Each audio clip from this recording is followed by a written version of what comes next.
सकते हैं आप? मेरे आने से पहले लग रहा है कि लोग भूले बिछड़े अपने मित्रों को खोज रहे हैं। कोई कहीं से है, कोई कहीं से है, कोई एमपी से, कोई हरियाणा से, सब एक दूसरे को खोज रहे हैं। इसी बीच में बेरोजगारी की हदें पार करते हुए एक बालक आया जिसने बोला कि वो कैलिफोर्निया से है। हद है मतलब। अमेरिका वाले भी अब रेलवे एसएससी की तैयारी करने लगे। ये देश किस दिशा में जा रहा है? लोग मजाक भी कर रहे हैं तो भूल जा रहे हैं कि मजाक भी हदों में होती है।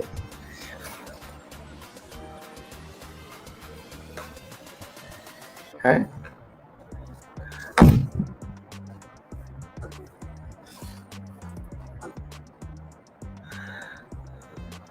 खुश रहिए, मस्त रहिए। मस्त रहिए। बहुत सारा आशीर्वाद आप सभी को।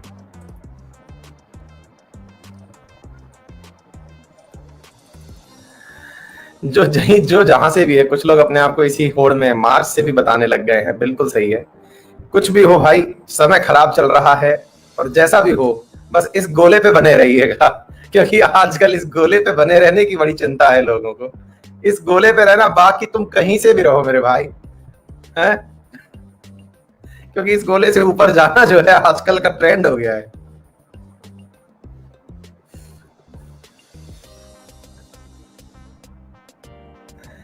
है ना? बहुत सारा आशीर्वाद सभी को। कहीं से भी रहो यार। सभी को यार बहुत सारा आशीर्वाद, बहुत सारा प्यार।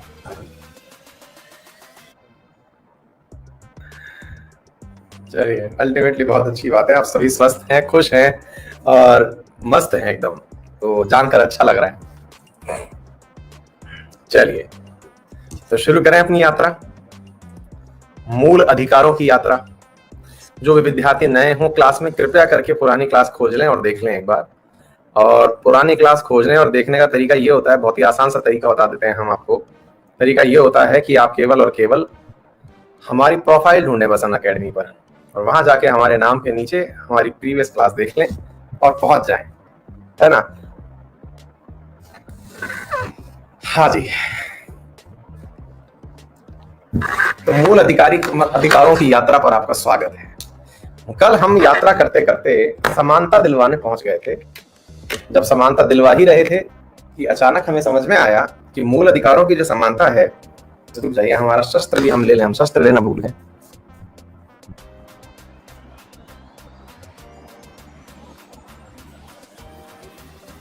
आजकल बेचारा ये वाला जो हमारा शस्त्र है, ये लैपटॉप को गर्म करने से बचाने में लगा हुआ है, उसको उठा के रखता है बेचारा, ये ना तो फैन को जगह देके ना देने में लगा हुआ है। हाँ भाई, चलिए। तो जैसा हम आपको बता रहे थे, तो कल हमने बहुत अच्छे से एक बात सीखी, और वो बात ये थी कि हम लोगों ने अल्टीमेटली आर्टिकल नंबर 14 के साथ साथ एक परिभाषा सीखी, और वो परिभाषा थी कि स्टेट आफ्टर ऑल होता क्या है। हमने ये सीखा कि स्टेट वो है जो कि सरकारी फंडेड है, अब वो चाहे जो भी हो। हमने अल्टीमेटली कल इस शब्द का मायना समझ लिया था, ठीक है? चलिए आगे बढ़ते हैं मेरे प्यारे साथियों, अब हम अपने अगले पड़ाव की तरफ, और अगले पड़ाव में अब हम पहुंचते हैं आर्टिकल नंबर 15 पर। आर्टिकल नंबर 15 पर हम पहुंच रहे हैं, और आर्टिकल नंबर 15 को समझने से पहले मैं आपको कुछ बातें और बताना चाहूंगा। उन्हें आप पैरेलली समझते चलें तो बेहतर रहेगा, और वो ये है, एक मिनट,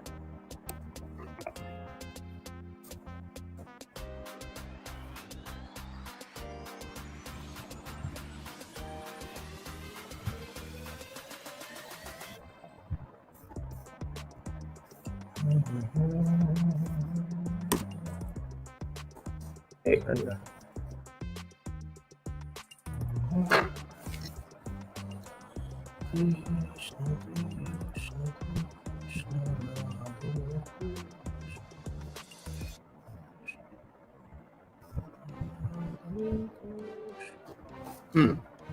हाँ जी, आर्टिकल नंबर 15 पर अब हम पहुंच रहे हैं। तो यहां पर एक शब्द यूज किया गया है, अब हम इस शब्द को समझते हैं, और वो क्या है आइए देखते हैं मेरे प्यारे साथियों। हम आर्टिकल नंबर 15 में एक लाइन पढ़ रहे हैं, नॉन डिस्क्रिमिनेशन, यानी कि नकारात्मक सेंस में ये लाइन बोली गई है कि कोई किसी को भी, अभी 13 पर आएंगे, रुक जाइए, 13 सबसे एंड में पढ़ेंगे, क्योंकि 13 जो है, अरे भैया वो रहा नहीं है, वो चला के छोड़ा गया है। वो रहा नहीं है, वो चला के छोड़ा गया है, क्योंकि 13 बताने से पूर्व हमें और चीजें पढ़ानी है, क्योंकि अल्टीमेटली 13 ही तो हमें ये कहेगा कि जब कुछ भी ना हो तो आर्टिकल 32 और आर्टिकल 13 वही कॉन्स्टिट्यूशनल रेमेडी है आफ्टर ऑल। राकेश भावरा कह रहे हैं कि सर आर्टिकल 1 से लेके 12 कब पढ़ाओगे? 12 तो कल पढ़ा दिए बेटा, 1 से लेके 12 हम बीच में सप्लीमेंट्री पढ़ाएंगे। सप्लीमेंट्री का मतलब है कि सिटीजनशिप जो है उसके बारे में कुछ बेसिक नॉलेज आपको आर्टिकल्स के बारे में दिए जाएंगे, क्योंकि उसमें एज सच कॉन्स्टिट्यूशनल अमेंडमेंट के अलावा, एनआरसी के अलावा पढ़ाने के लिए कुछ नहीं है। आ जाएंगे, आप लोड मत लीजिए, आपसे ज्यादा फिक्र है मुझे आपकी, बस आप पढ़िए मस्त आराम से, है ना। आइए साथियों, तो सीन क्या है? Non discrimination on ground of religion, race, sex और प्लेस ऑफ बर्थ। ठीक है सर, हमको कहा गया है कि किसी भी प्रकार से भेदभाव नहीं किया जाएगा। कैसे? धर्म के आधार पर, जाति के आधार पर, लिंग के आधार पर, जन्म स्थान के आधार पर और नस्ल के आधार पर। इन आधारों पर किसी भी व्यक्ति के साथ में कोई भी भेदभाव नहीं किया जाएगा, ऐसा हमारे लिए एक स्टेटमेंट के तहत लिखा हुआ है। लेकिन कहां? अर्थात कहने का अर्थ यह है कि कहां पर डिस्क्रिमिनेशन नहीं होगा, है ना। बड़ी बात, ये लाइन तो लिख दी और बड़े गर्व से हमने पढ़ भी ली, लेकिन कहां पर नहीं होगा? घर में नहीं होगा, दोस्तों के बीच नहीं होगा, पब्लिक प्लेसेस में नहीं होगा, क्या नहीं होगा? तो अब सुनिए ध्यान से, ये आर्टिकल आफ्टर ऑल कहता क्या है? The state shall not discriminate against any citizen on ground only of, ये जो 5 हमने बताए हैं, और यहां पर लिखा हुआ है कि no citizen shall on ground only of religion, race, caste, sex, place of birth, any of them be subjected to any disability, liability, restriction और कंडीशन विद रिगार्ड टू। अब ये विद रिगार्ड टू करके 2 बिंदु लिखे हुए हैं जो अक्सर आप लोगों को नहीं पढ़ाए जाते, आपको नहीं बताए जाते, लेकिन मैं यहां पर बता रहा हूं। किस चीज का यहां पर साफ साफ लिखा हुआ है कि किसी भी व्यक्ति को दुकान में घुसने से कोई नहीं रोक पाएगा। Access to shop, public restaurant, hotel, अगर आपको दिख रही हो तो यहां पर चल रही है ये लाइनें। Access to shop, public hotel, restaurant, place of public entertainment, the use of well, second line B वाली लाइन पढ़िए, well, tank, bathing ghat, road and place of public resort financed wholly or partially out of the state fund or dedicated to the use of general public। यानी कि कोई भी व्यक्ति को मना नहीं किया जाएगा। कहां पर मना नहीं किया जाएगा? तो इस बिंदु को समझने का प्रयास करिए। कोई बात नहीं दिखा तो भी कोई बात नहीं, देख करके भी कुछ कर नहीं पाओगे, लेकिन जो सुना उस पर विश्वास कर लो, क्योंकि देखा तो आपने बहुत कुछ है, याद कुछ भी नहीं है ना। बस सुनकर के ये विश्वास कर लो कि इस बिंदु के अंदर ये लिखा हुआ है कि किसी व्यक्ति को डिस्क्रिमिनेट नहीं किया जाएगा। इन आधारों के ऊपर कहां डिस्क्रिमिनेट नहीं किया जाएगा? तो लिखा हुआ है, किसी दुकान में चढ़ते समय किसी व्यक्ति से यह नहीं कहा जाएगा कि तुम महिला हो इसलिए इस दुकान में नहीं आ सकती हो। किसी पब्लिक रेस्टोरेंट में, जहां पर दुनिया भोजन करने, खाना खाने जाती है, और वहां पर किसी निम्न जाति के वर्ग को आप ये कह दिए कि नहीं, तुम्हारा प्रवेश यहां पर मान्य नहीं है। किसी होटल में, किसी प्लेस ऑफ पब्लिक एंटरटेनमेंट में, यानी कि आप सिनेमा घर गए, वहां पर आपको ये कह दिया कि आप इस वर्ग से हैं इसलिए आपको अलाउ नहीं है। एक फिल्म के अंदर ये चीज बहुत अच्छे से दिखाई गई है, अगर आपने देखी हो तो लीजेंड ऑफ भगत सिंह करके एक फिल्म है। मैं अक्सर इस बात को कोट करता हूं जब भी पढ़ा रहा होता हूं कि लीजेंड ऑफ भगत सिंह नामक फिल्म है, अजय देवगन अभिनीत, जिसमें उन्होंने अजय देवगन ने एक्टिंग की है बहुत बढ़िया उनकी, भगत सिंह की।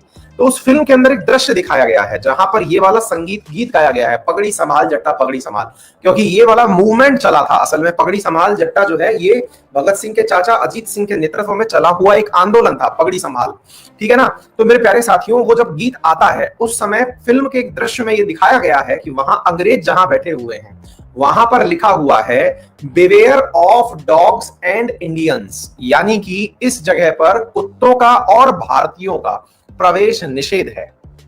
अर्थात डिस्क्रिमिनेशन अगर हुआ तो एक सिनेमा घर के अंदर इस प्रकार की लाइन लिखी हुई थी। मेरे प्यारे साथियों, ऐसा हमारे देश में ना हो, क्योंकि आप में से बहुत सारे बच्चे 90s के हैं। 90s के मतलब आप में से अधिकांश क्लास जो है वो पैदा ही 95 के बाद हुई होगी। 95 वाले हैं, कुछ मतलब 98 वाले होंगे, कुछ 2000 सन के भी पैदा हुए क्लास में बैठे होंगे। तो जो विद्यार्थी इस जमाने के हैं, 21वीं शताब्दी के जो लोग हैं, उन्हें तो ये पता ही नहीं है कि कहीं ऐसा भी होता होगा, यानी कि ऐसा भी होता होगा कि जिनके अंदर बिल्कुल होंगे 2001 2000 तो बिल्कुल हैं। आप में से बहुतों को तो ये लाइन भी नहीं पता होगी कि अच्छा ऐसा भी होता था कि हमारे लिए प्रवेश निषेध होता था। मतलब आज भी क्या सर ऐसा होता है कि किसी को ये कह दे कि कोई हाँ भाई तू महिला है इसलिए अंदर नहीं आ सकती, या पुरुष है इसलिए तू इस क्षेत्र में नहीं जा सकता। आपके सामने जीवंत उदाहरण है। कौन कौन से उदाहरण है साथियों? सबरीमाला जो मुद्दा है वो असल में इसीलिए उठा। क्यों उठा? क्योंकि आर्टिकल 15 के अंदर मेरे प्यारे साथियों ये लाइन मेंशन की हुई है कि किसी भी पब्लिक प्लेस पर जहां पर लोग जाते हो वहां पर किसी को भी जाने से रोका नहीं जा सकता। On the basis of race, caste, sex, creed, इनके आधार पर आप उनको डिस्टिंग्विश नहीं कर सकते, चाहे फिर सबरीमाला टेम्पल हो या फिर हाजी अली दरगाह। मतलब आपको अगर जाना है तो ये कहकर आपको नहीं रोका जा सकता कि आप महिला हैं इसलिए आपका प्रवेश निषेध है, क्योंकि वहां सब जाते हैं इसलिए महिलाएं भी जाएंगी। और ये सवाल सबसे बड़ा फंस गया। फिर आप पूछेंगे तो फिर सर जाने क्यों नहीं दिया? अगर अच्छा आप एक बात बताइए, मुझे आर्टिकल 15 में ये साफ लिखा हुआ है कि पब्लिक प्लेस पर अगर कोई आपको जाने से रोके तो मैं क्या कर सकता हूं? इतना तो अब आपको समझ में आ चुका है। बताइए मैं क्या कर सकता हूं यदि कोई भी व्यक्ति मुझे पब्लिक प्लेस में जाने से रोके तो मैं क्या कर सकता हूं? बताएं बेटा।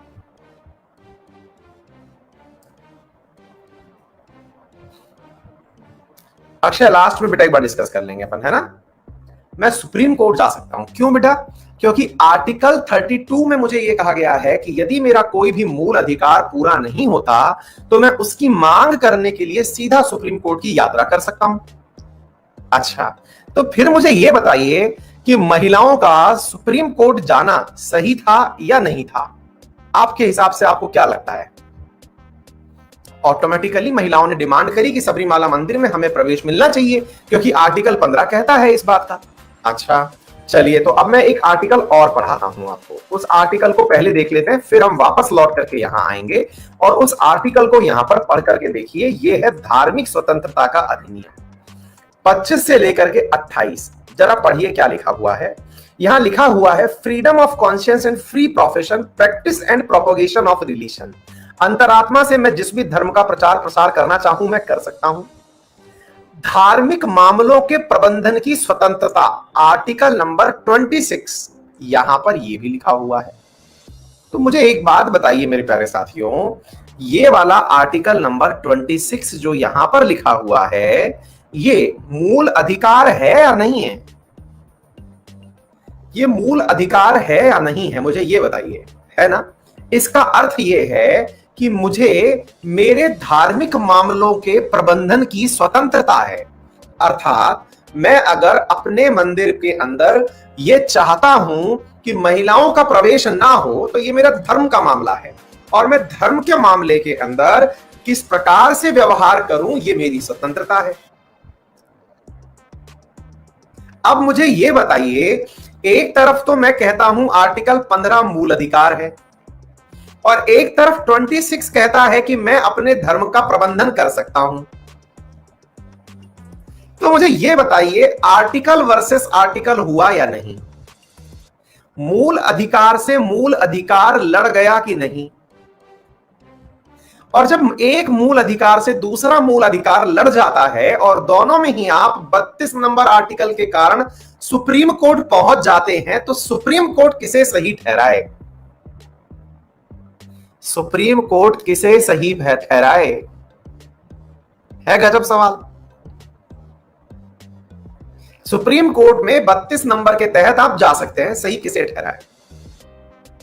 यही कारण है मेरे प्यारे साथियों कि यह धर्म संकट जो धर्म के कारण उत्पन्न हुआ है, सुप्रीम कोर्ट में शुरू होते हुए 3 जजेस की बेंच से 5 जजेस बेंच, 5 से 7, 7 से 9, 9 से लेके 11, 11 से लेके 13 जजेस तक भी जा सकता है।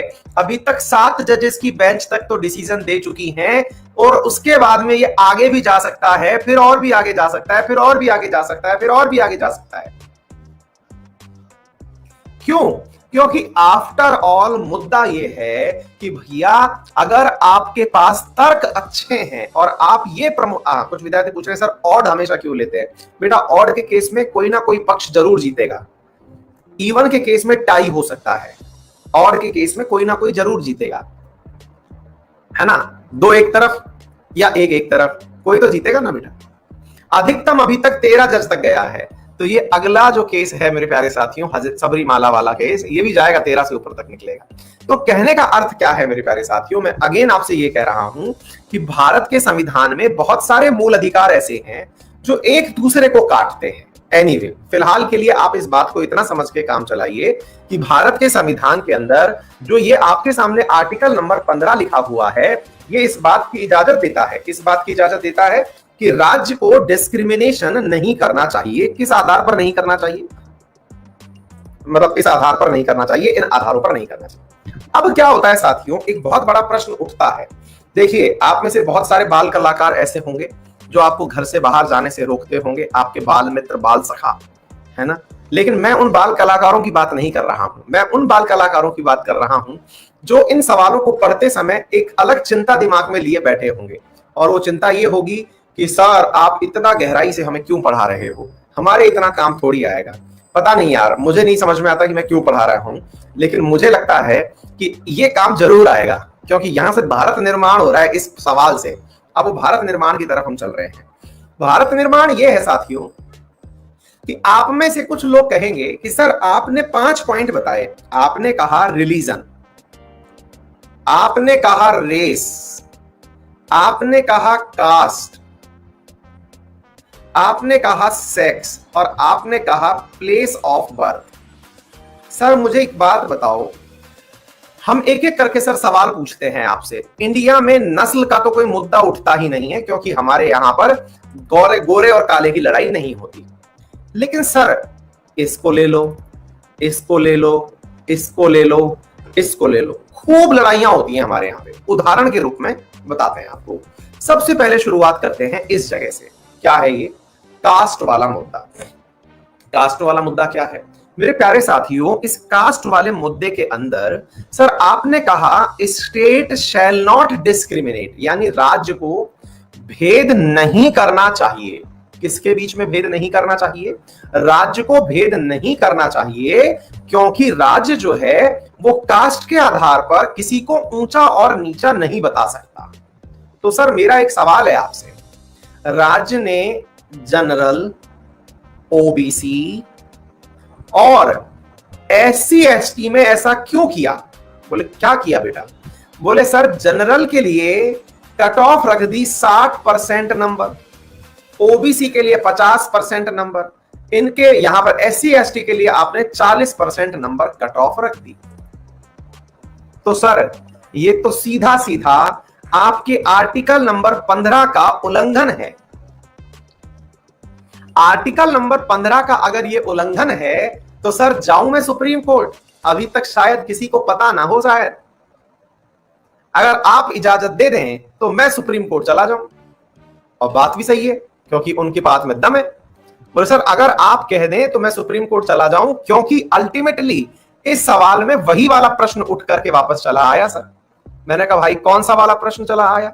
बोले सर यहां पर प्रश्न वही वाला चला आया कि राज्य ने पहले तो कहा था मैं डिस्क्रिमिनेट नहीं करूंगा, लेकिन सर अंत में उसने डिस्क्रिमिनेट कर दिया। अच्छी बात है। तो मेरे प्यारे साथियों और सखाओं, मैं आपके साथ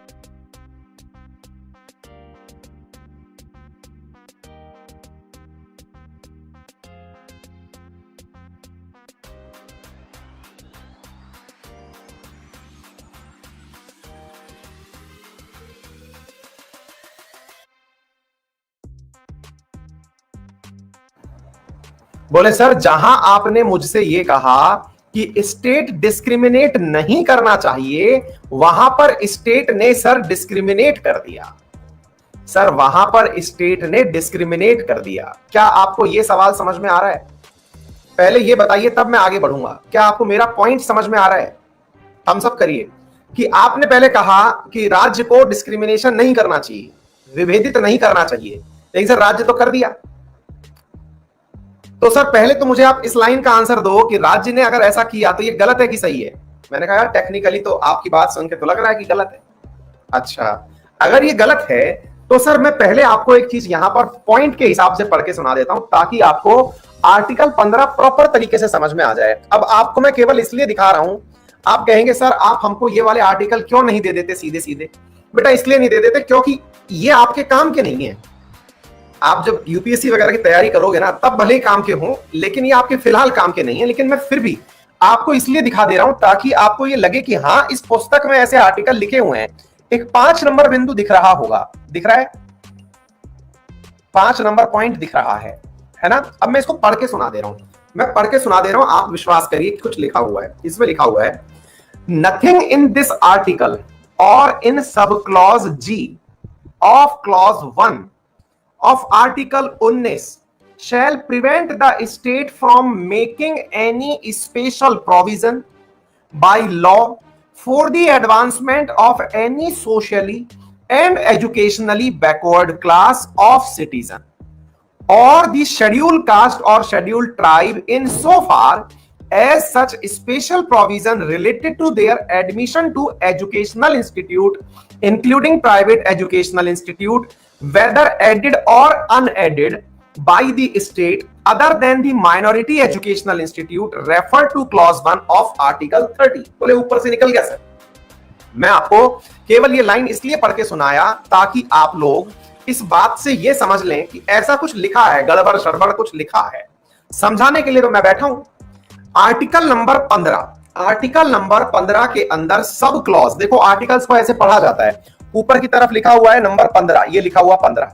अब 15 के नीचे देखो यहां पर 1, यहां पर 2, 3, 4 और फिर 5 दिखा होगा नंबर में। देखो यहां पर 5 नंबर दिख रहा होगा, ठीक है।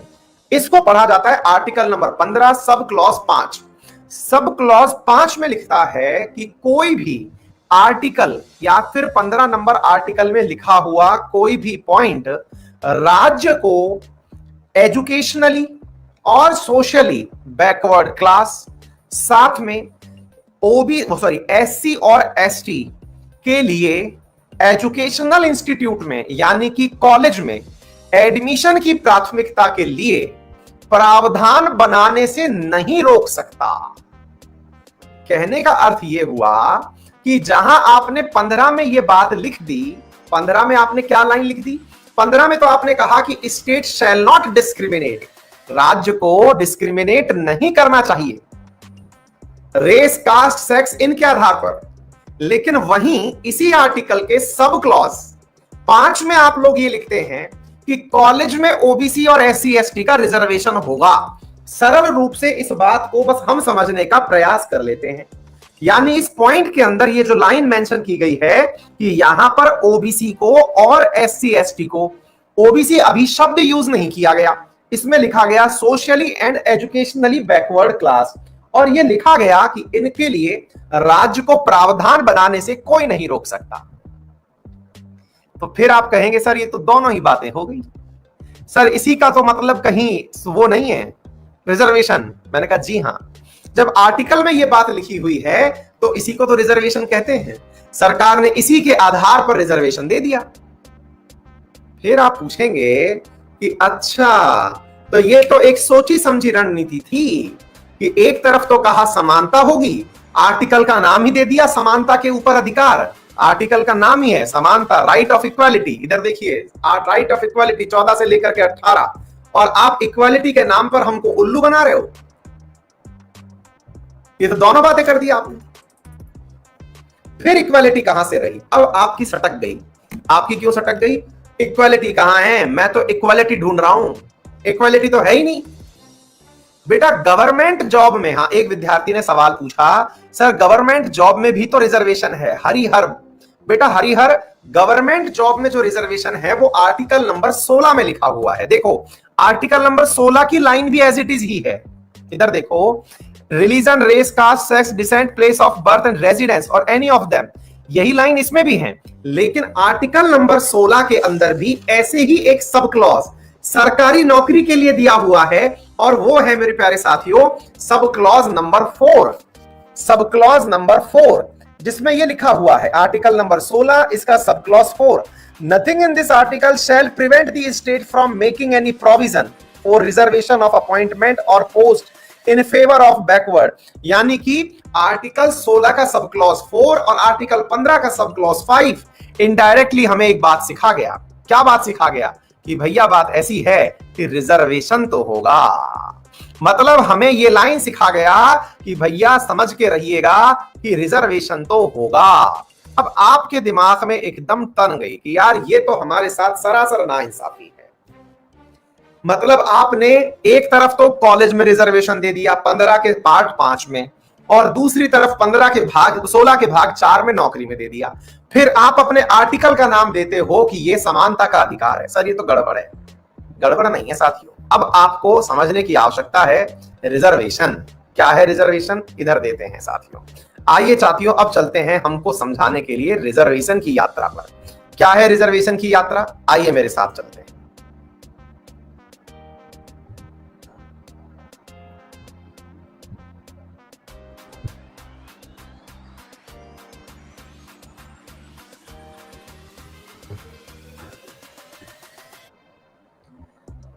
आपके सामने एक फोटो शेयर की गई है। अब इस फोटो को देखते हैं।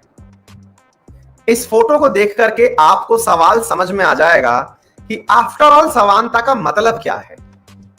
कोई दिक्कत नहीं है। जितने भी लोग नाइंसाफी नाइंसाफी कह रहे हैं उन सबको यह क्लियर हो जाएगा कि नाइंसाफी है कि नहीं है।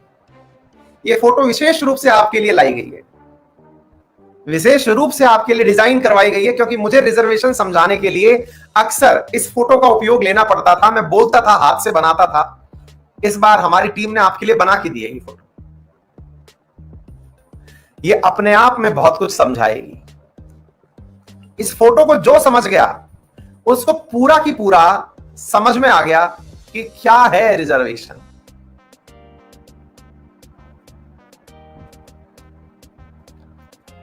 पहले अच्छे से समझ लो। जो नहीं समझ पाए उनको फिर मैं समझाऊंगा। ये रिजर्वेशन समझा रही है फोटो। कहते हैं ना तस्वीरें बहुत कुछ बोलती हैं, तो ये बोल गई तस्वीरें। आपको याद होगा, जो पुराने विद्यार्थी होंगे, यही मेरा उदाहरण है। आज से नहीं, जब से मैं पढ़ा रहा हूं ये मेरा एग्जाम्पल है रिजर्वेशन को समझाने का। अब समझते हैं साथियों। आगे बात समझ में, रिजर्वेशन क्या है? ये है रिजर्वेशन। चलिए तो अब व्याख्या करते हैं इस तस्वीर की। जो नहीं समझ पाए अब व्याख्या करते हैं। क्या? सुनिए मेरे प्यारे साथियों। मेरे प्यारे साथियों, आपके सामने 3 लोग खड़े हुए हैं। एक लंबा है, एक मध्यम ऊंचाई का है और एक कम ऊंचाई का है। इन तीनों को स्टेडियम में चल रहा क्रिकेट मैच देखना है। इन तीनों को स्टेडियम में चल रहा क्रिकेट मैच देखना है, लेकिन तीनों के लिए जो भी साधन उपलब्ध थे वो बराबर थे। साधन उपलब्ध थे यानी कि तीनों के लिए सीढ़ियां रखी हुई थी। ऐसी स्थिति में यहां पर इन 3 सीढ़ियों में से यदि इस बच्चे को और इस बच्चे को और इस बच्चे को तीनों को बराबर जगह पर खड़ा करके रखा गया तो ये बच्चा जो है ये मैच नहीं देख पाया। अब आप पूछेंगे इसका हमारे रिजर्वेशन से क्या लेना देना? भाई सिंपल सा लेना देना है। हमारा जब देश आजाद हुआ था तो एक वर्ग जिसे आप सामान्य वर्ग कहते हैं, जनरल कास्ट जिसे आप कहते हैं, ब्राह्मण, क्षत्रिय, वैश्य, जैन, जिस उसमें आते हैं, वो वर्ग ऐसा था मेरे प्यारे साथियों जो ऑलरेडी पढ़ा लिखा था। उसे समाज में ढंग से रहना करना आता था, चलना आता था, समझना आता था। समाज में उसकी एक प्रतिष्ठा थी।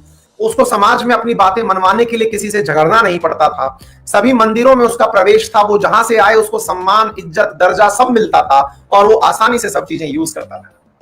लेकिन एक व्यक्ति ऐसा भी था जब देश आजाद हुआ, उस समय उस व्यक्ति को देश में कहीं पर भी कोई कांच के कप में चाय पिलाने को तैयार नहीं था।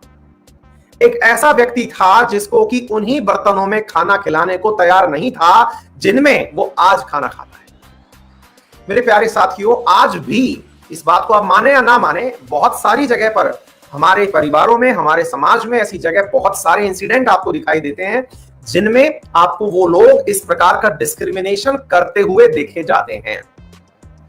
वो इंसान और इंसान में इस बात का भेद करते हैं कि ये है कास्ट में लोअर कास्ट के हैं और इनके बर्तन अलग होने चाहिए। आप अपने घर में पुरानी जगह पर जाइए और देखिए।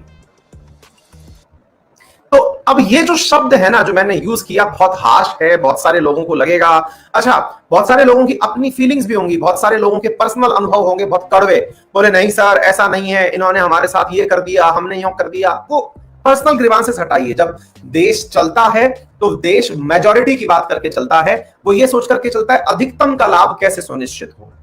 तो मेरे प्यारे साथियों, इस व्यक्ति को उस जगह पहुंचाना था ताकि ये भी जो सरकार के द्वारा प्रायोजित मैच है उसका आनंद ले सके। तो उसका आनंद लेने के लिए इस व्यक्ति का अपलिफ्टमेंट जरूरी था, इसको उठाना जरूरी था। तो इस व्यक्ति को उठाने के लिए एक ही तरीका था, वैकेंसी तो 100% ही थी, लेकिन यहां से इसके नीचे की कुर्सी निकाल के इसको दे दी कि बेटा तुम इस पे खड़े हो जाओ, तुम तो अभी भी मैच देख पाओगे और इसको सहारा मिलने के बाद अब ये भी मैच देख पाएगा। क्या आपको मेरी बात समझ में आ रही है? तो ऐसी स्थिति में इन तीनों को राज्य ने समान ही किया है। तो जो आर्टिकल 15 में आप लोग लाइन पढ़ते हैं, क्या लाइन पढ़ते हैं आप लोग? आर्टिकल 15 में लाइन पढ़ते हैं कि स्टेट शैल नॉट डिस्क्रिमिनेट। अगर राज्य, मेरे प्यारे साथियों, इनके अपलिफ्टमेंट का प्रयास नहीं करता तो ये डिस्क्रिमिनेशन कहलाता। कैसे सुनिएगा, यदि राज्य इनके अपलिफ्टमेंट का प्रयास नहीं करता तो ये डिस्क्रिमिनेशन कहलाता। डिस्क्रिमिनेशन ये नहीं है कि इसके साथ में क्या दे दिया गया, लाभ दे दिया गया।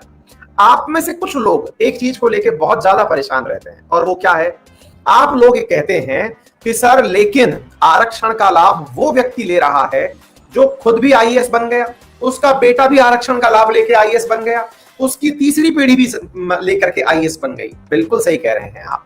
तो आप मुझे ये बताइए, इससे किसे लड़ना चाहिए? इससे किसे लड़ना चाहिए?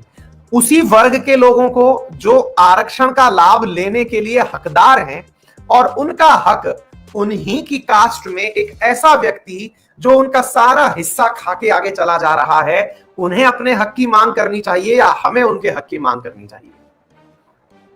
मतलब समझ रहे हैं आप? हमें से मतलब जिन्हें रिजर्वेशन नहीं मिल रहा। तो आप मुझे ये बताइए, अगर मैं आपके सामने एक छोटा सा उदाहरण देता हूं, आप में से अक्सर बहुत सारे लोग इस बात से प्रभावित होते हैं, सर आप नहीं देखते एक आईएएस का बेटा आईएएस बन जाता है, आईएएस का बेटा आईएएस बन जाता है, उसके बाप ने रिजर्वेशन लिया, बेटे ने लिया, अब पोता लेगा। बिल्कुल, ये बिल्कुल गलत है।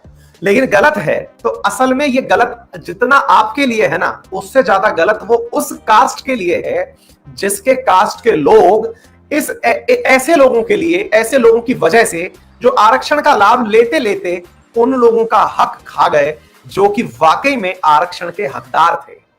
साथियों, एक रिपोर्ट कहती है कि आज भी शेड्यूल कास्ट के अंदर जो अधिकांश आरक्षण है वो उन लोगों के पास नहीं पहुंचा जो वाकई में अत्यंत निम्न कास्ट के अंदर आते हैं। अब इसके ऊपर आपको मालूम होना चाहिए कि भारत सरकार एक ऐसी समीक्षा तैयार करवाई है जिसमें शेड्यूल कास्ट के अंदर भी अब वर्गीकरण होगा। वर्गीकरण होगा से मतलब है अभी वो चल ही रहा है और उसके ऊपर बहस किया जाना बाकी है। National commission of schedule caste इसकी तैयारी कर रहा है, जिसमें यानी सब क्लासिफिकेशन ऑफ शेड्यूल कास्ट, यानी कि जातियों को पहचाना जाएगा कि ये शेड्यूल कास्ट में है, इसको इतना % रिजर्वेशन शेड्यूल कास्ट का मिलना चाहिए। बाकी जो बच गए, बहुत सारी जातियां आज भी चूहा खा के पेट भर रही हैं, चमड़े का काम कर रही हैं, आज तक शिक्षा उन तक नहीं पहुंची, उन लोगों तक आरक्षण का लाभ पहुंचाया जाए। तो आरक्षण बुरा नहीं है, आरक्षण का जो डिस्ट्रीब्यूशन है, आरक्षण का जो लोग लाभ ले रहे हैं, उसमें कुछ खामियां हैं जिसकी वजह से आप लोग आहत हैं।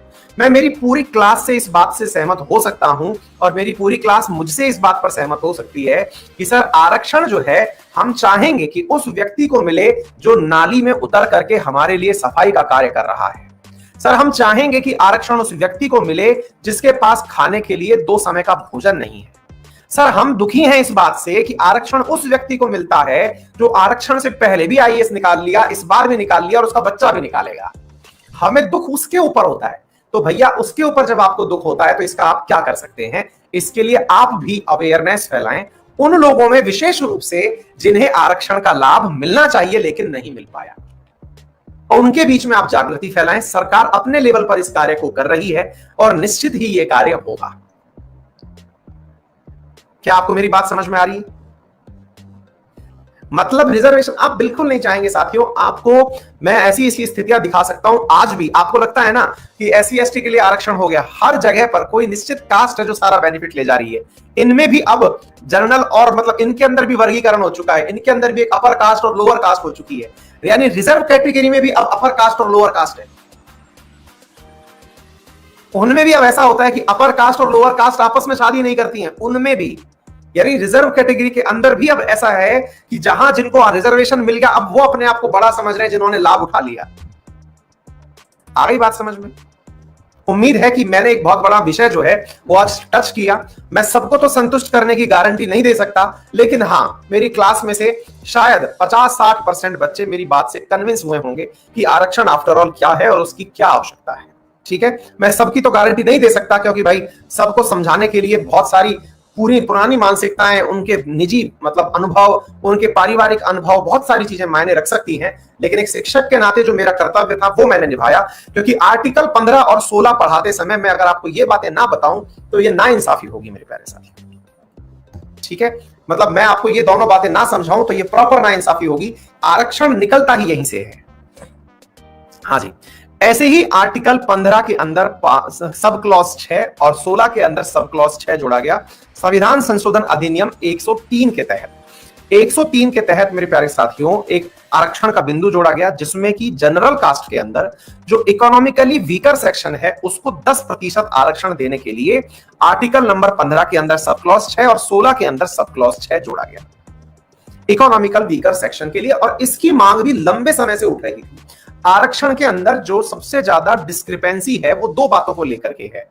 पहली मांग इस बात को लेकर के कि जनरल में भी तो सर ऐसे बहुत सारे लोग हैं जिन्हें 2 वक्त का भोजन नहीं है, जिनके पास घर का मकान नहीं है, खाने के लिए खेत नहीं है, कैसे वो गुजारा करेंगे? क्या उनका उस कास्ट में पैदा होना गुनाह है, या फिर उन्हें वापस से पहले नीचे मिट्टी में गाड़ोगे फिर निकालोगे? तो उससे बचाने के लिए सरकार ने एक ऐसा आरक्षण दिया जिसे इकोनॉमिकल वीकर सेक्शन के लिए यानी ईडब्ल्यूएस कहा गया, और उसमें 10% आरक्षण जनरल कास्ट के उन लोगों के लिए दिया गया जो वाकई में नीडी हैं, जिनको वाकई में जरूरत है। आई बात समझ में? तो ये हुआ पार्ट। तो एक प्रकार से जो कमी थी आरक्षण की वो ईडब्ल्यूएस आरक्षण देकर के पूरी कर दी गई। और दूसरी कमी जो बच गई जिससे आप सब लोग प्रभावित होते हैं वो ये कि आरक्षण का लाभ उस व्यक्ति को बार बार क्यों मिलता चला जा रहा है जिसने एक बार पहले लाभ ले लिया। तो इसके लिए सरकार मेरे प्यारे साथियों अभी वर्तमान में प्रोसेस में है ये पूरा पार्ट, और होपफुली जब अगले टाइम 2024 के इलेक्शन में उतरेगी सरकार तो उससे पहले ये है बिल पास करवा के जाएगी, जिसमें ये होगा कि जो है कास्ट जो है उनका सब क्लासिफिकेशन कर दिया जाएगा हर जाति में, और ये बताया जाएगा कि इस जाति के लिए इतना % रिजर्वेशन रखा जाएगा। ठीक है बेटा, क्लियर? उम्मीद है आप सभी साथियों को ये बात अब अच्छे से समझ में आ गई होगी। ठीक है, चलिए आगे बढ़ते हैं साथियों अगले सवाल की तरफ, अगला आर्टिकल की तरफ। अगला आर्टिकल है आर्टिकल नंबर 17। अब देखिए, it अबॉलिशेस the untouchability and forbid it's practices in any form. अब ध्यान से सुनिए मेरे प्यारे साथियों, टिकट लेके मैच देखना चाहिए अखिल तिवारी। हाँ बिल्कुल ठीक है बेटा, आपके पास पैसे हैं इसलिए आप ये लाइन बोल पा रहे हैं ना। आपको राज्य की आवश्यकता नहीं है, आपके पास धन है इसलिए आप टिकट लेकर के देखने की बात कर रहे हैं। लेकिन बहुत सारे लोग ऐसे हैं जिन्हें सरकार को उनके अकाउंट में पैसा डालना पड़ता है बेटा। उनको मनरेगा के तहत मजदूरी देनी पड़ती है, उनके अकाउंट में पैसा देना पड़ता है, 1 रुपए किलो गेहूं देना पड़ता है। तुम कह सकते हो तुम टिकट खरीद सकते हो। यही तो समझाने का मैं इतनी देर से प्रयास कर रहा हूं अखिल तिवारी कि तुम्हारे पास पैसा है, वो क्या जाने पीर पराई जिसकी कभी ना फटी हो बिराई। मेरे प्यारे दोस्त, आपका ये जो कथन है ये बिल्कुल ऐसे ही है। एक बार रूस में क्रांति हो रही थी और रूसी राजा जार के सामने लोग प्रदर्शन कर रहे थे, और राजा के सामने मांग की गई कि देखिए जनता भूख से मर रही है, लोगों के पास रोटी खत्म हो गई है। तो वो बोलता है कि रोटी खत्म हो गई तो क्या है, लोगों से कहो केक खा लें, लोगों से कहो कि ब्रेड खा लें, रोटी खत्म हो गई तो क्या है। क्योंकि उसको कभी पता ही नहीं था कि रोटी और ब्रेड दोनों एक ही चीज से मिलकर बनती है। आ गई बात समझ में? तुम गलत नहीं हो। ये फ्रेंच रेवोल्यूशन में भी इसका सेम रिपीटिशन हुआ था, लेकिन क्रांति की शुरुआत ये रशिया से हुई थी। फ्रेंच में भी सेम यही डायलॉग है। वहां का राजा भी बेवकूफ था। ठीक है, चलिए एनीवे, तो मैं आपको क्या बता रहा हूं, ध्यान से सुनिएगा। तो एनीवे मेरे प्यारे साथियों, यहां पर ये बात समझ में आई आप लोगों को। आर्टिकल नंबर 16 मैंने बता दिया। Article number 17, abolition of untouchability. Untouchability का मतलब अस्पृश्यता का उन्मूलन हो। अब आप में से कुछ लोग ये कहेंगे कि state shall not discriminate on the basis of caste. ये तो सर आप बता चुके, फिर अनटचेबिलिटी के लिए अलग से पॉइंट क्यों बनाया? आइए अब चलते हैं साथियों आर्टिकल नंबर 17 की यात्रा पर। आर्टिकल नंबर 17 में जो लाइन लिखी गई है, जरा हम उसे समझने का प्रयास करते हैं। हमारी पुस्तक भी वो आर्टिकल दिखा दे तो हम आपको वो आर्टिकल प्रॉपर तरीके से पढ़ के सुनाना चाहते हैं। इसके पीछे रीजन है आपको। अब इसमें एक बात हम बताएंगे जिससे कि आपको ये पता चलेगा। मान लो कि किसी ने आपको कहा कि आप जो हैं वो इस कास्ट से बिलोंग करते हैं, आपको रिजर्वेशन दिया जाना चाहिए। तो रिजर्वेशन देगा कौन? रिजर्वेशन देगी सरकार। रिजर्वेशन देगा कौन? रिजर्वेशन देगी सरकार। पन्ना तो नहीं फाड़ दिए बच्चे हमारा। 16 हो गया, 16 हो गया, 16 हो गया, 17 ही रहा। हाँ भाई सुनिए साथियों, हमारे बालक जो है वो खेलते रहते हैं इससे ना, किताबें उनके लिए। इधर देखिए साथियों, अब आर्टिकल नंबर 17 पे चलिए, देखिए क्या लिखा हुआ है। Abolition of untouchability. Untouchability is abolished and in practice in any form is forbidden. The enforcement of any disability arising out of untouchability shall be an offence punishable in accordance with law. अच्छा, अब ये क्या चीज हो गई साथियों? इस सवाल को थोड़ा समझने का प्रयास करते हैं। वास्तविकता में इसको समझने से पूर्व आपको यह समझना होगा कि आर्टिकल 16 और 15 और 16 में जो बातें कही, मान लो कि आपने कहा कि सर मैं एससी कैटेगरी में आता हूं और मुझे कॉलेज में एडमिशन लेना है, तो आप उस एडमिशन के लिए रिजर्वेशन मांगेंगे कहां? दोबारा से समझिए, अगर आपने कहा कि मैं एससी कैटेगरी में हूं, मुझे रिजर्वेशन चाहिए, तो आप वो रिजर्वेशन मांगेंगे किससे? आंसर है स्टेट से मांगेंगे। क्या आपको बात समझ में आ रही है?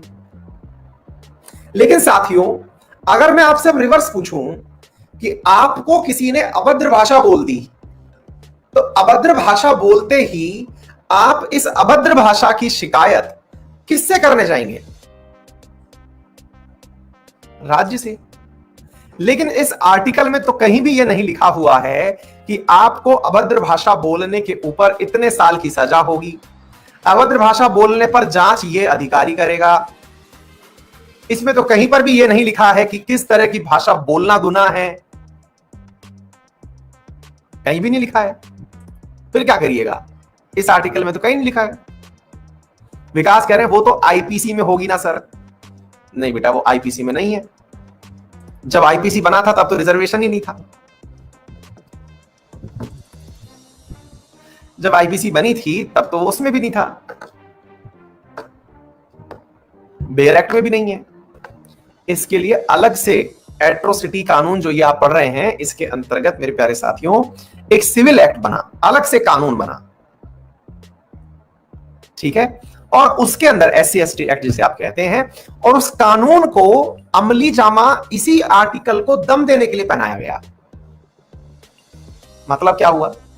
मतलब यह हुआ आर्टिकल 17 को ताकत देने के लिए एक कानून बनाया गया ताकि यह आर्टिकल अप्लाई किया जा सके। यह आर्टिकल खुद से एप्लीकेबल नहीं है। अब मैंने ये लाइन यहां लिख दी, क्या इस लाइन के दम पर आप सुप्रीम कोर्ट चले जाओगे क्या? आपको तो पता ही नहीं आपका राइट क्या है, किस चीज के ऊपर बोलने पर आप शिकायत करने जाओगे। आईपीसी मतलब इंडियन पीनल कोड बेटा, जिसके आधार पर चोरी करने वाले को, मर्डर करने वाले को सजा का प्रावधान है। इसमें तो कहीं कुछ नहीं लिखा हुआ है। आपको पता होना चाहिए ना, प्रोटेक्शन ऑफ सिविल राइट्स जो है वो पता होने चाहिए आपको कि मेरे अधिकार क्या है, एससी एसटी के खिलाफ बोलने की सजा क्या है। तो इसको कानून देने के लिए, यानी इस शब्द को, इस आर्टिकल को मान्यता देने के लिए एक कानून बनाया गया, यानी कि ये सेल्फ इंप्लीमेंटेबल नहीं है। वेयर एज आर्टिकल 15 और 16 ऐसे हैं जिन्हें केवल इस संविधान में लिख दिया जाए तो ये ऑटोमेटिक अप्लाई हो जाते हैं। शुभम शेखावत लिख रहे हैं, सर आप सच में औसम हैं। बेटा मैं औसम नहीं हूं, ये हमारा संविधान इतना खूबसूरत है कि इसकी जो व्याख्या करता है वो शाबाशी पाता है। ये मैं नहीं हूं, ये अपने संविधान की खूबसूरती है, मैं तो केवल व्याख्याकार हूं इसका। अगर अपने संविधान में इतनी खूबसूरती ना होती तो मैं आपकी तरफ से इतनी सारी मतलब खुश, आपके चेहरे की रौनक, आपकी जो प्रशंसा है वो प्राप्त ही नहीं कर पाता। ये मैं नहीं, ये हमारा संविधान है इतना खूबसूरत। व्याख्या इसकी हो रही है, मेरी नहीं हो रही है। मैं तो व्याख्याकार हूं, एक शिक्षक हूं। समझ रहे हैं आप? सोच के देखिए हमारा संविधान कितना प्यारा बनाया हुआ है। आ गई बात समझ में? इसलिए जो लोग थोड़ा भी पढ़ लिख जाते हैं, उनकी रामायण, गीता, बाइबल कॉन्स्टिट्यूशन होती है। लेकिन केवल कॉन्स्टिट्यूशन रखने भर से नहीं, इसे समझना होता है, एक एक पॉइंट को पढ़ना होता है। मैं इसको कई बार पढ़ चुका हूं इस किताब को, आप इसके रंगों से इसका अंदाजा लगा सकते हैं। हर आर्टिकल्स को बहुत गहराई में पढ़ चुका हूं। आप लोग जिस तरह से मतलब माइथोलॉजिकल चीजें पढ़ते होंगे, मैं इस किताब को कई बार पढ़ चुका हूं। मुझे इसमें फील आता है, मतलब इसको देखकर ऐसा लगता है, ये जिस दिन मैं आपको ये क्लास पढ़ा रहा होता हूँ, मतलब इंडियन पॉलिटी जिस दिन मैं डिस्कस कर रहा होता हूँ, उस समय तो ऐसा लगता है कि बस चर्चा चले तो इस पे चले, किक मिलता है। आ गई बात समझ में? अच्छा, तो अब क्या हुआ, यहां तक आर्टिकल 17 समझ में आ गया। अब आर्टिकल 17 के अंदर मतलब इसको अप्लाई करने के लिए आपको ये करना होगा। आर्टिकल 18 की बात करते हैं, तो ये तो बहुत सिंपल सा था, बात समझ में आ गई। आर्टिकल 18 आपको टिप्स पे याद हो जाएंगे सारे आर्टिकल। देखिए 14 आपके दिमाग में आ चुका है, 15 आ चुका है, 16 आ चुका है, 17 आ चुका है, 18, एक एक आर्टिकल आपको ऐसे जम जाएगा, आपको लगेगा कि कोई कहीं से भी आर्टिकल पूछे, आप उस पर बोलने की स्थिति में होंगे। आपके पास हर जगह कहने के लिए कोई कहानी होगी, आप गलत करेंगे ही नहीं। अच्छा, अब सुनते हैं इसके अंदर क्या है। आर्टिकल 18 क्या कहता है साथियों? अब मान लो कि मैं आपके सामने ये कह दूं, श्री श्री 1008 श्री अंकित अवस्थी महाराज, नाम हो गया साहब। अब इतना बड़ा नाम दे दिया, इतना बड़ा नाम दे दिया कि सामने वाले व्यक्ति को मुझसे मिलने से पहले, मेरा नाम जानने से पहले, वो एक फिल्म नहीं है, वो कौन सी फिल्म है, धमाल, जिसमें वो कहता है कि मैं पूरा नाम बताऊंगा इतने में सफर खत्म हो जाएगा, वेणुगोपाल अय्यर, फिर कौन सा अय्यर, फिर कौन सा अय्यर, और चलता चलता चलता चलता नाम के साथ में नाम से नाम निकलता चला जाता है। याद है, चिन्ना स्वामी, अप्पा स्वामी अय्यर, चिन्ना स्वामी, वन्ना स्वामी अय्यर, है ना, वेणुगोपाल अय्यर। तो वो जो है वो असल में क्या है? आप अपने नाम को इतना वेटेज दे दे रहे हो कि आपके नाम की वजह से मुझे पहले ही कॉम्प्लेक्स हो जा रहा है यार। मुझे ये डर लगने लग रहा है कि भाई साहब ये आदमी तो एकदम गजब आदमी है, मतलब इससे मिलने से पहले तो मैं अपने आप को पहले से ही सेट कर लेता हूँ, पता नहीं कौन महान आत्मा आ रही है। मैं इंसान से मिला नहीं, उसके नाम से मिलते ही मेरी हालत खराब हो गई। श्री श्री 1008 95,000 2 लाख साल पुराने साहब आ रहे हैं। दिमाग खराब हो जाएगा ना यार, आपका तो दिमाग ही परेशान हो जाएगा यार। भाई साहब मैं समानता की बात सोच रहा था कि मेरे देश में समानता होगी, हर आदमी अपने अपने टाइटल लिए घूम रहा है, नाम से मतलब आदमी के आने से पहले टाइटल झूलते झूलते आ रहे हैं उसके सामने, देख रहा भाई साहब एक हाथ पे उसके ये नाम लिखे हैं, एक हाथ पे उसके ये नाम लिखे हैं, मैं तो घबरा जाऊंगा सर। फिर तो बोले साहब ऐसी बात है, इस आदमी के सामने से पहले हटाओ लाड साहब, फाड़ साहब, सब हटाओ। इनके आगे जो आप लिखते हैं पंजाब केसरी की, हिंद केसरी की, जो भी लिखना है सब हटाओ, लाड साहब, फाड़ साहब सब हटाओ, इनके सामने से कोई नाम नहीं चलेगा। कम से कम इनके नाम के आगे कोई चीज नहीं होगी तो पहले सिमिलर ग्राउंड पे बैठ करके तो चर्चा होगी, यानी नो टाइटल्स। क्या आपको मेरी बात समझ में आ गई? यानी किसी प्रकार के टाइटल्स को यहां पर एंटरटेन नहीं किया जाएगा, केवल 2 टाइटल्स को जो कि ऑनरेरी हैं, जिन्हें आपने पढ़कर प्राप्त किया है और देश की सेवा में यानी वेल्लोर में प्राप्त किया है, that is defence and academics. इनके जो आपके टाइटल्स हैं ये आपके नाम के आगे लगाए जा सकते हैं। यदि लता मंगेशकर अपने नाम के आगे लिखने लग जाएं भारत रत्न लता मंगेशकर, तो उन्हें मेरे प्यारे साथियों सजा भी हो सकती है। वो बात दूसरी है कि हमारे यहां पर लिखने वाले लोग भारत रत्न लता मंगेशकर जी पधार रही हैं, भारत रत्न परम श्रद्धेय भीमराव अंबेडकर जी की जयंती है। वो हमारी तो क्या है ना कि आदत रही है चीजों को बढ़ा चढ़ाकर पेश करने की। हमारा देश जो है वो मतलब प्रशंसाओं का देश रहा है, मतलब हल्के फुल्के में लेते ही नहीं है। पद्म श्री, पद्म विभूषण, पद्म भूषण पधारे सिंह पधार रहे हैं। हमारे यहाँ केवल दो चीजें अलाउड है। यदि आप आर्मी में हैं, आपने लिखा लेफ्टिनेंट फलाना सिंह, कैप्टन फलाना सिंह, मेजर दिमकना सिंह, बस इतना नाम। पढ़ाई से आपने इंजीनियर या डॉक्टर या प्रोफेसर जो पद प्राप्त किया है, डॉक्टर साहब, डॉक्टर फलाना सिंह, डॉक्टर दिमकना सिंह, बस।